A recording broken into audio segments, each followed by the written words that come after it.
Welcome to Educlick your online study partner. Good morning दोस्तों, आपका बहुत बहुत स्वागत है आपके अपने यूट्यूब चैनल एजुक्लिक में।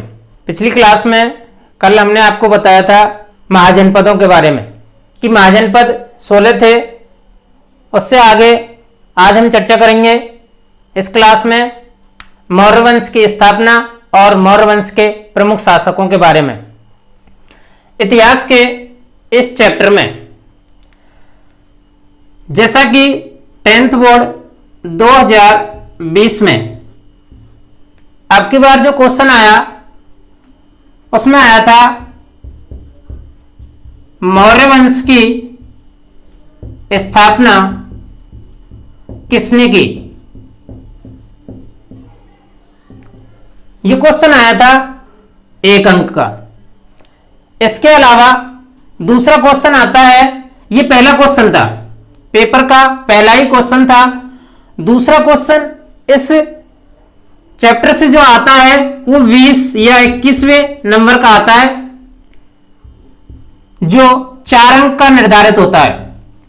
तो कुल मिला के इस चैप्टर से 5 अंक के क्वेश्चन आते हैं। उनमें एक छोटा यानी कि 1 अंक का और दूसरा जो क्वेश्चन आता है वो 4 अंक का आता है। पहले क्वेश्चन का जवाब आपको अभी मैं बताऊंगा तो मिल ही जाएगा, और अगला क्वेश्चन कौन सा आया था वो जब हम आपको पढ़ाएंगे उस समय मिल जाएगा।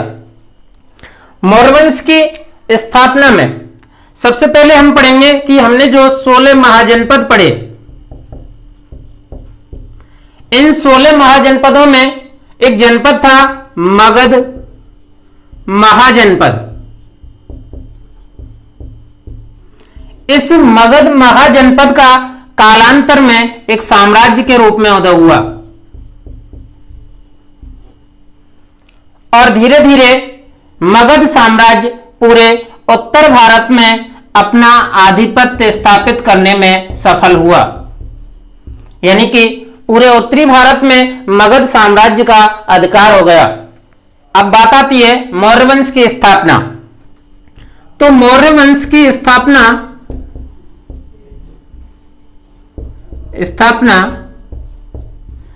कब, किसने और क्यों की। तो मौर्य वंश की स्थापना से संबंधित एक छोटी सी कहानी है, उसके बारे में मैं आपको बता देता हूं कि लगभग 300 ईस्वी पूर्व, ये ईस्वी पूर्व क्या होते हैं और ईस्वी क्या होते हैं, कि ईसा मसीह के जन्म से पहले का जो समय है वो ईसा पूर्व यानी कि उल्टा गिना जाता है। 326 के बाद में समय 325, उसके बाद 324, ऐसे बढ़ता हुआ जाता है। यानी कि संख्या में घट रहा है लेकिन वास्तविक रूप में यह समय बढ़ता हुआ जाता है। जैसे ही जिस शताब्दी में ईसा मसीह का जन्म हुआ वो प्रथम शताब्दी मानी गई, और प्रथम ईस्वी के बाद में दूसरी, तीसरी, चौथी, इस तरह से ईस्वी सन बढ़ता हुआ चला जाता है। तो यह बात है ईसा मसीह के जन्म से पहले 326 ईस्वी पूर्व की।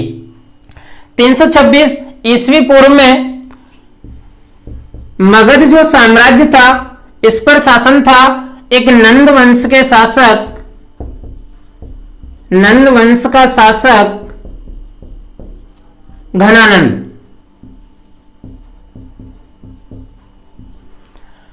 यह शासक अत्यधिक विलासी राजा था, यानी कि जनता के प्रति इसकी कोई भी सहानुभूति नहीं थी। इसके समय में जनता अत्यधिक कर भार से परेशान थी, और इस नंद वंश के समय में ही पश्चिम उत्तर भारत में, जिसे हम बोलेंगे पश्चिमोत्तर भारत, पश्चिमोत्तर भारत में सिकंदर के आक्रमण का भय था। इस कारण भी मगध साम्राज्य की जो जनता थी वो अत्यधिक दुखी थी। इस नंद वंश के शासक घनानंद के दरबार में एक चाणक्य, जिसका दूसरा नाम विष्णुगुप्त और तीसरा नाम कौटिल्य नाम का विद्वान रहता था, जो तक्षशिला का निवासी था। घनानंद नाम का जो शासक था इस चाणक्य को अपने दरबार से निकाल देता है, और निकालने के बाद में चाणक्य ये कसम खाता है कि एक ना एक दिन इस घनानंद को जरूर पराजित करना होगा। जब घनानंद चाणक्य का अपमान करता है और चाणक्य घनानंद के दरबार से निकल करके जाता है अपने वहां तक्षशिला में, तो रास्ते में पैदल चलते हुए कुछ बच्चों को खेल खेलते हुए देखता है। वहां 8-10 बच्चे एक खेल खेल रहे होते हैं। उस खेल का नाम है राजकीलम खेल। इस राजकीलम खेल में क्या होता है कि एक बच्चा राजा बना हुआ होता है जो सिंहासन पर बैठ जाता है। उसके 2 सिपाही या मंत्री उसके पास खड़े रहते हैं और जो प्रजा होती है वो नीचे बैठी हुई होती है। दूर से चाणक्य इन बच्चों की गतिविधियों को देख रहा होता है तो चाणक्य के मन में यह भाव पैदा होता है कि जो बालक इस राजकीलम खेल में राजा बना हुआ है उसकी वाक चातुर्य, शौर्य, पराक्रम की आदि की बातें सुनकर के वो प्रभावित हो जाता है। कौन? चाणक्य। और चाणक्य इस बच्चे को, जिसका नाम था चंद्रगुप्त, इस बच्चे को अपने साथ तक्षशिला ले जाता है और तक्षशिला ले जाकर के अपने ज्ञान से इसे शिक्षा देता है चंद्रगुप्त को। और एक दिन चंद्रगुप्त मौर्य की सहायता से घनानंद को पराजित कर देता है और चंद्रगुप्त मौर्य मगध में मौर्य वंश की स्थापना करता है। तो इस तरह पहला क्वेश्चन जो अब की बार बोर्ड में आया था एग्जाम में, उसका आंसर हमें मिल जाता है कि मौर्य वंश की स्थापना किसने की थी, तो आंसर होगा चंद्रगुप्त मौर्य। अब इसको मिटा देता हूं, फिर आगे की बातें समझते हैं। मौर्य वंश की स्थापना। मौर्य वंश की स्थापना, जैसा कि कहानी में मैंने पहले बताया था कि मौर्य वंश की स्थापना चाणक्य के शिष्य चंद्रगुप्त मौर्य ने की थी।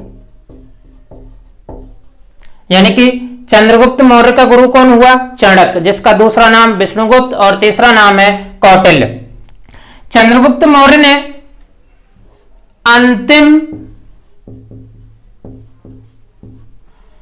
नंद वंश के शासक, अंतिम नंद वंश का शासक कौन था? घनानंद। इसको पराजित करके की थी। प्रश्न में पूछ लेता है कि नंद वंश का अंतिम शासक कौन था, तो आंसर होगा उसका घनानंद। अब बात आती है मौर्य वंश के प्रमुख राजा या शासक कौन कौन से हुए, तो उनमें सबसे पहला जो शासक था चंद्रगुप्त मौर्य।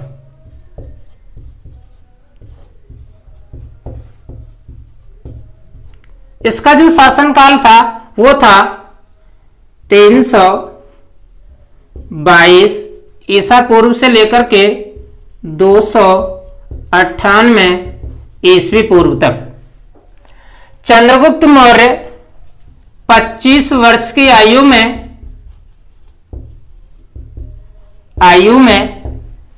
मगध के सिंहासन पर बैठा।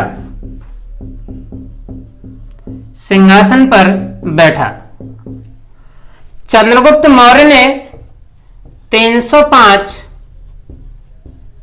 ईसा पूर्व एक यूनानी शासक सेल्यूकस निकेटर को युद्ध में हराया। युद्ध में हराने के बाद में चंद्रगुप्त मौर्य और सेल्यूकस निकेटर दोनों के बीच में संधि हो जाती है और संधि की कुछ शर्तें लागू होती हैं। तो इन दोनों के बीच में संधि की जो पहली शर्त थी वो शर्त ये थी कि चंद्रगुप्त मौर्य सेल्यूकस निकेटर को 500 हाथी देगा। 500 हाथी किसने दिए? चंद्रगुप्त मौर्य ने। किसके लिए? सेल्यूकस निकेटर के लिए 500 हाथी दिए गए थे। दूसरी जो शर्त थी कि सेल्यूकस निकेटर ने अपनी पुत्री का विवाह किससे किया था? चंद्रगुप्त मौर्य से। तो उनकी जो पुत्री थी, पुत्री का विवाह सेल्यूकस ने चंद्रगुप्त मौर्य से किया।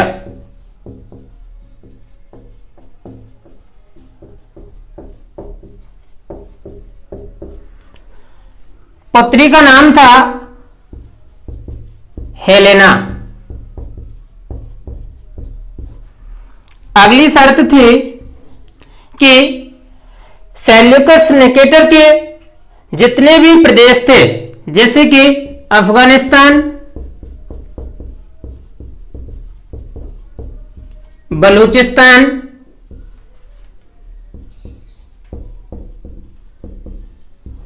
और सिंध नदी के पश्चिम का क्षेत्र,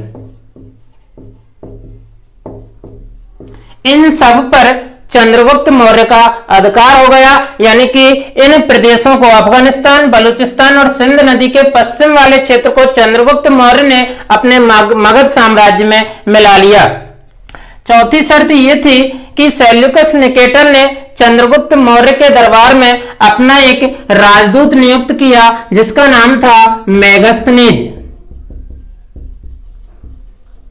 और इस मेगस्थनीज ने चंद्रगुप्त मौर्य के दरबार में रहते हुए एक ग्रंथ की रचना की। उस ग्रंथ का नाम था इंडिका।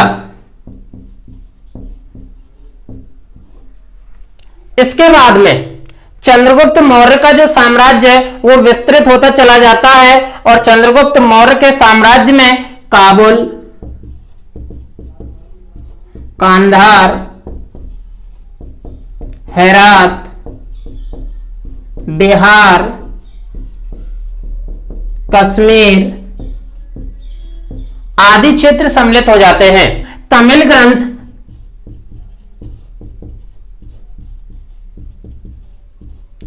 एहनानूरू और मुरनानूरू से जानकारी मिलती है कि चंद्रगुप्त मौर्य ने दक्षिण भारत पर भी आक्रमण किया था।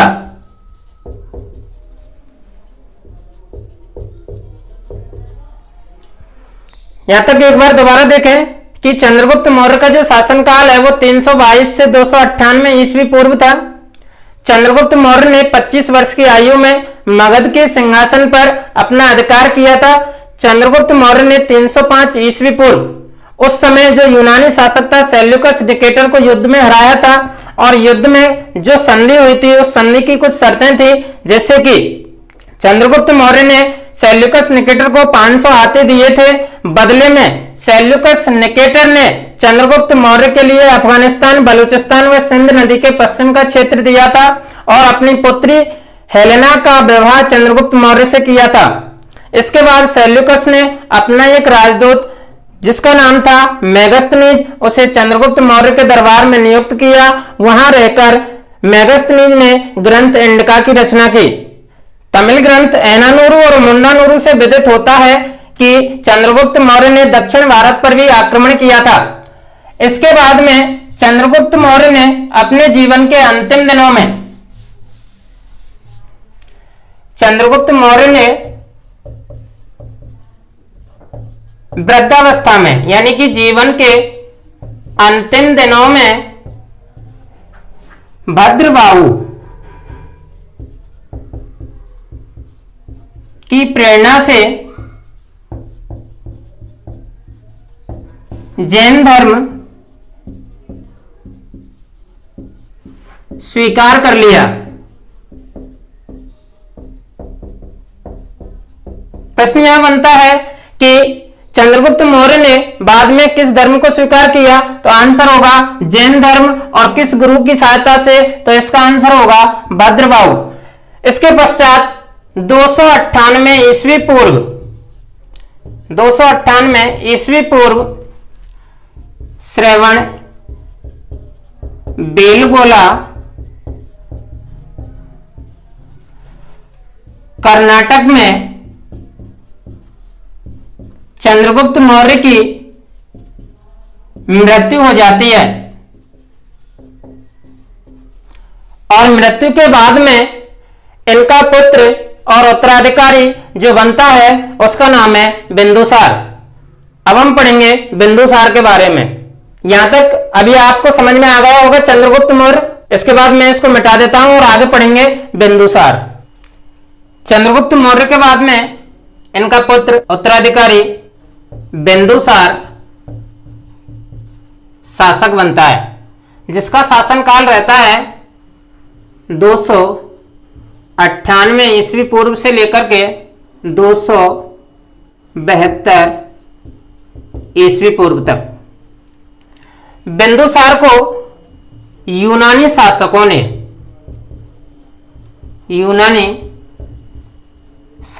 ने अमित्रोचेटस कहा है।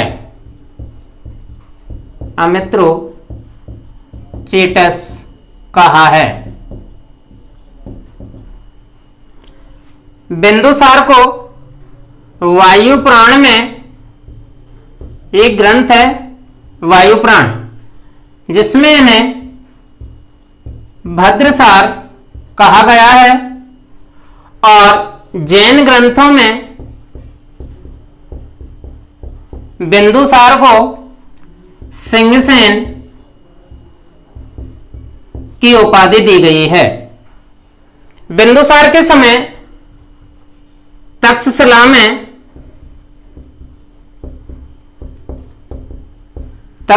में 2 बार विद्रोह हुआ। इसकी जानकारी हमें एक ग्रंथ दिव्यावदान से मिलती है। ग्रंथ दिव्यावदान में बताया गया है कि बिंदुसार के शासनकाल में तक्षशिला में 2 बार विद्रोह हुआ था, जिसको दबाने के लिए बिंदुसार ने पहली बार अपने पुत्र अशोक को भेजा और दूसरी बार सुसीम को भेजा था।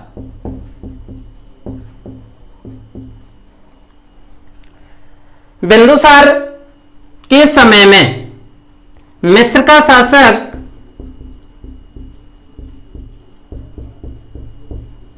फिलाडेल्फस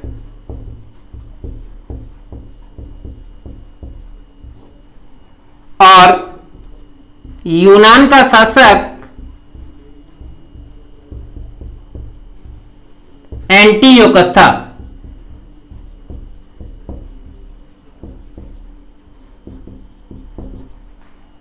बिंदुसार के बारे में एक बार पुनः जानकारी कर लेते हैं। बिंदुसार का जो शासनकाल था 298 ईस्वी पूर्व से लेकर के 272 ईस्वी पूर्व था। बिंदुसार को यूनानी शासकों ने अमित्रोचेटस कहा है। वायु पुराण में इन्हें भद्रसार के नाम से जाना जाता है। जैन ग्रंथों में बिंदुसार को सिंहसेन कहा गया है। बिंदुसार के समय ही तक्षशिला में 2 बार विद्रोह हुआ था। इसकी जानकारी हमें दिव्यावदान नामक ग्रंथ से मिलती है। इस तक्षशिला के विद्रोह को दबाने के लिए बिंदुसार ने पहली बार अपने पुत्र अशोक को और दूसरी बार सुसीम को भेजा था। बिंदुसार के समकालीन मिस्र का जो शासक था उसका नाम था फिलाडेल्फस, जिसने बिंदुसार के दरबार में अपना एक राजदूत नियुक्त किया था। और इसी समय यूनान का जो शासक था वो था एंटीयोकस, और इसने भी अपना एक राजदूत बिंदुसार के दरबार में नियुक्त किया था। बिंदुसार के बाद में इसका पुत्र अशोक शासक बनता है, जिसका शासनकाल था 273 ईस्वी पूर्व से लेकर के 232 ईस्वी पूर्व तक। जैन ग्रंथों के अनुसार यह बताया जाता है कि बिंदुसार की इच्छा के विरुद्ध अशोक ने मगध के साम्राज्य को जबरदस्ती अपना लिया था। यानी बताया जाता है कि सम्राट अशोक ने अपने पिता की इच्छा के विरुद्ध और अपने 99 भाइयों की हत्या करके मगध पर अपना साम्राज्य स्थापित किया। अशोक का नाम अशोक इसके स्तंभ लेखों में मिलता है। जो अभिलेख हैं मास्की व गुर्जरा। इन दोनों अभिलेखों में अशोक का नाम अशोक मिलता है। अशोक की जो उपाधियां थी वो थी देवान प्रिय। इधर देखो, अशोक की जो उपाधियां थी वो थी देवान प्रिय व देवान प्रियदर्शी।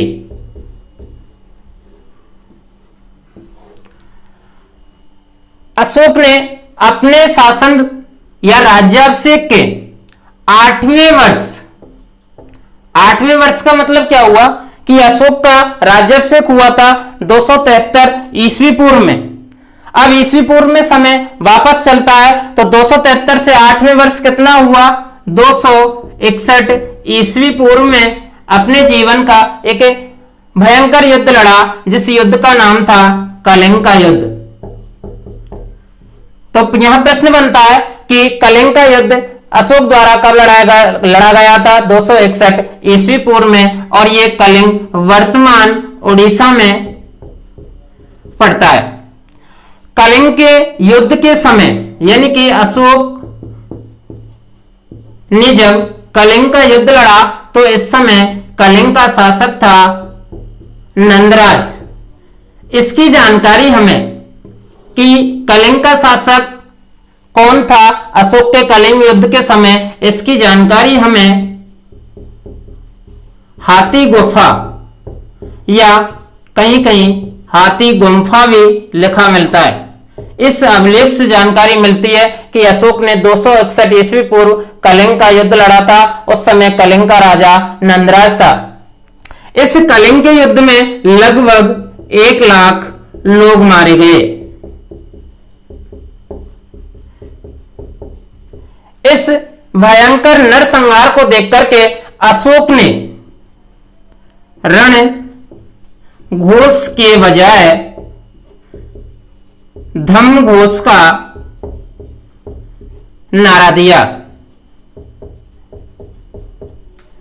अब रणघोष और धम्मघोष में अंतर क्या है? रणघोष का मतलब होता है कि युद्ध शुरू होने से पहले जो भी आवाज की जाती है, यानी कि जो नारा लगाया जाता है वो रणघोष कहलाता है। लेकिन अशोक ने रणघोष के बजाय धम्मघोष का नारा दिया। धम्मघोष एक नैतिक नियमावली है। आगे प्रश्न में बनता है कि अशोक का धम्म क्या है, अशोक के धम्म में किस पर जोर दिया गया है? तो धम्म के बारे में बता देता हूं। अशोक का धम्म नैतिक नियमों व आदर्शों का संग्रह था। इस धम्म में अशोक ने बताया कि अपने गुरु की आज्ञा का पालन करना, चोरी नहीं करना, सत्य बोलना, किसी व्यक्ति को बेवजह नहीं सताना, पशुओं के प्रति सहानुभूति रखना, यज्ञ में पशु बलि ना देना, ये सब सारी बातें धम्म से संबंधित थी। इसके बाद में अशोक ने अपने 14 शिलालेख लिखवाए। देखिए, अशोक ने 3 तरह के लेख लिखवाए। पहला था शिलालेख, दूसरा था स्तंभ लेख और तीसरे थे गुहालेख। स्तंभ लेखों में लघु स्तंभ लेख भी मिलते हैं। शिलालेख बड़े पत्थर पर जो कुछ भी अशोक ने अपने शासन काल के समय लिखवाया था या खुदवाया था वो शिलालेख के अंतर्गत आते हैं। स्तंभ लेख में यानी कि एक लंबी मीनार की तरह, स्तूप की तरह जो स्तंभ थे उन पर जो कुछ लिखवाया वो स्तंभ लेख कहलाए। और गुहालेख यानी कि गुफाओं में जो कुछ भी उत्कीर्ण करवाया लिखवाया वो गुहालेख के अंतर्गत आते हैं। तो अशोक के 14 शिलालेख प्रसिद्ध हैं। ये 14 शिलालेख 8 स्थानों से प्राप्त हुए हैं। ये चीजें केवल मैं आपको जानकारी के लिए बता रहा हूं क्योंकि आपके सिलेबस में नहीं है। तो 14 शिलालेख 8 स्थानों से प्राप्त हुए हैं।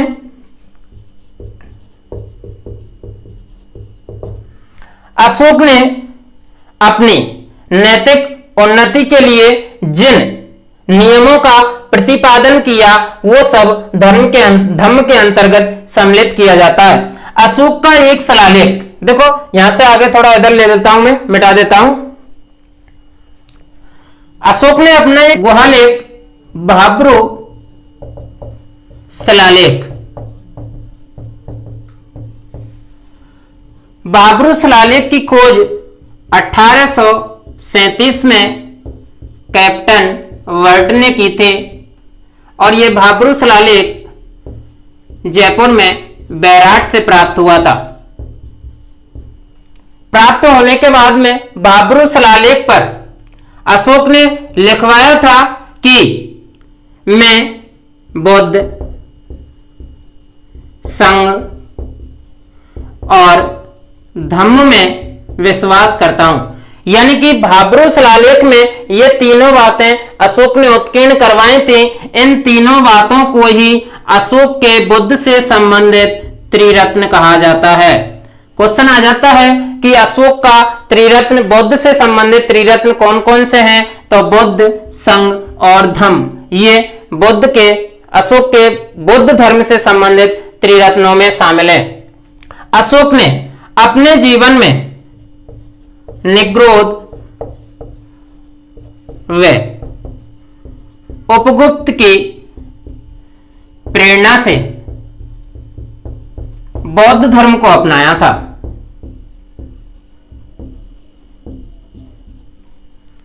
एक विद्वान हुआ है कल्हण, और कल्हण का प्रसिद्ध ग्रंथ है राज तरंगिणी। कल्हण की राज तरंगिणी के अनुसार बौद्ध धर्म अपनाने से पहले अशोक शिव का उपासक था। यहां भी छोटे छोटे कई प्रश्न बनते हैं कि अशोक को बौद्ध धर्म में शिक्षित किसने किया था? तो निग्रोध और उपगुप्त ने। राजतरंगिणी ग्रंथ किसके द्वारा रचित है? कल्हण के अनुसार। या किस ग्रंथ के अनुसार बौद्ध धर्म अपनाने से पहले अशोक शिव का उपासक था? तो आंसर होगा राजतरंगिणी। अशोक ने अपने शासनकाल के 10वें वर्ष में, 10वें वर्ष बौद्ध गया की यात्रा की और शासन के 20वें वर्ष कपिलवस्तु की यात्रा की थी। अशोक के शिलालेखों पर उसकी रानी कारुबाकी का भी उल्लेख मिलता है। यानी कि सिक्कों पर एक साथ अशोक और रानी कारुबाकी का उल्लेख मिलता है। अशोक के एक पुत्र महेंद्र पुत्र था और संघमित्रा पुत्री थी। अशोक का पुत्र महेंद्र और पुत्री संघमित्रा थी। अब एक बार वापस देख लेते हैं हम अशोक का शासनकाल। तो अशोक बिंबिसार का पुत्र और उत्तराधिकारी था। अशोक का जो शासनकाल था वो 273 ईस्वी पूर्व से लेकर के 232 ईस्वी पूर्व तक था। जैन ग्रंथों में यह कहा गया है कि अशोक ने अपनी पिता की इच्छा के विरुद्ध 99 भाइयों की हत्या करके मगध का साम्राज्य अपना लिया था। अशोक का नाम अशोक मास्की व गुर्जरा अभिलेखों में मिलता है। अशोक की जो उपाधियां थी उनमें पहली थी देवान प्रिय और दूसरी उपाधि थी देवान प्रियदर्शी। अपने राज्याभिषेक के 8वें वर्ष अशोक ने यानी कि 261 ईस्वी पूर्व में कलिंग का युद्ध लड़ा था और उस समय कलिंग का शासक नंदराज था। इसकी जानकारी हमें हाथी गुफा अभिलेख से मिलती है। यहाँ छोटा प्रश्न भी बनता है कि कलिंग युद्ध की जानकारी हमें किस गुहालेख से मिलती है? तो हाथी गुफा अभिलेख से। इस कलिंग युद्ध में लगभग 1 लाख लोग मारे गए। इस नरसंहार को देख करके अशोक ने रणघोष के बजाय धम्म घोष का नारा दिया। प्रश्न बनता है कि अशोक का धम्म क्या था? तो अशोक ने अपने नैतिक जीवन की उन्नति के लिए जिन नियमों और आदर्शों का प्रतिपादन किया वही धम्म कहलाए। अशोक ने स्तंभ लेख, शिलालेख और गुहा लेखों का निर्माण करवाया। अशोक ने कुल 14 शिलालेख बनवाए जो कि 8 स्थानों से प्राप्त हुए हैं। अशोक के भाब्रू शिलालेख जिसकी खोज 1837 में कैप्टन वर्ड ने की थी, इसकी खोज बैराट से की गई थी। भाब्रू शिलालेख में अशोक ने बुद्ध, संघ और धम्म तीनों के प्रति आस्था प्रकट की है। इन्हें अशोक का बौद्ध त्रिरत्न कहा जाता है। यहां भी छोटा प्रश्न बनता है कि त्रिरत्न, अशोक के त्रिरत्न कौन कौन से हैं, तो बुद्ध, संघ और धम्म। निग्रोध और उपगुप्त की प्रेरणा से अशोक ने बौद्ध धर्म को स्वीकार किया था। इससे पहले कल्लण के ग्रंथ राजतरंगिणी के अनुसार बौद्ध धर्म में दीक्षित होने से पहले अशोक शिव का उपासक था। अशोक ने अपने 10वें वर्ष यानी कि राज्याभिषेक के 10वें वर्ष बौद्ध गया की यात्रा की थी और 20वें वर्ष में कपिलवस्तु की यात्रा की थी। अशोक को इसके सिक्कों पर रानी कारुवाकी के साथ में दर्शाया गया है। अशोक के एक पुत्र महेंद्र था और एक पुत्री संघमित्रा थी। तो आज की क्लास हम यहीं समाप्त करते हैं। इसके बाद अगली क्लास में हम पढ़ेंगे अशोक के धम्म महामात, अनुसंधान, अभिलेखों के बारे में, मौर्य साम्राज्य का पतन आदि के बारे में अगली क्लास में, अगली वीडियो में अध्ययन करेंगे। आज के लिए बस इतना ही काफी। आप सब लोग वीडियो को लाइक और शेयर जरूर करें। इससे संबंधित जो आज क्लास में समझाया गया है इसकी पीडीएफ फाइल वो डिस्क्रिप्शन बॉक्स में आपको उपलब्ध करा दी जाएगी और वीडियो को अधिक से अधिक लाइक और शेयर करें।